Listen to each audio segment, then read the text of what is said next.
Salut la famille, j'espère que vous allez bien. Bienvenue sur notre chaîne préférée Chronique Afrique. Aujourd'hui on se note d'une nouvelle information. L'enjeu est de taille. La France d'Emmanuel Macron reste encore frénétiquement attachée à son homme lige Bazoum Mohamed, ancien président de la République du Niger, renversé le 26 juillet 2023 par un coup d'État militaire. La France ne lâche pas Bazoum, ou plutôt la France ne lâche pas les importantes opportunités qu'elle avait au Niger.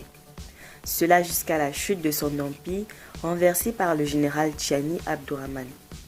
Si la France a pressé et mobilisé l'Union européenne à la recherche de l'intervention militaire contre le Niger en vain, cela ne veut pas dire pourtant qu'elle a rangé les armes.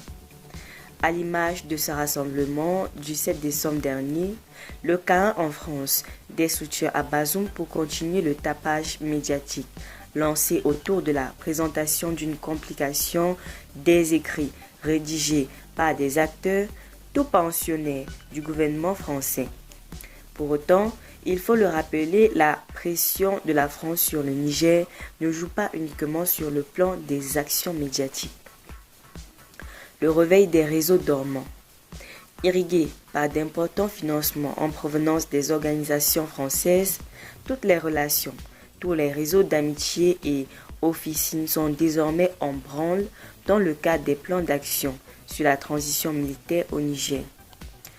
La cascade des acteurs de la société civile ou des milieux de médias qui sont tombés dans les mailles de la police du Niger traduit une large mesure le niveau d'infiltration de l'espace nigérien par les cellules françaises qui travaillent activement dans l'accompagnement du territoire français au Niger. Des éléments à la solde de la France sont introduits dans les différents segments de la vie publique au Niger, même si des têtes sont en train de tomber. L'échec d'une démarche internationale a conduit la France dans l'option de l'action terroriste.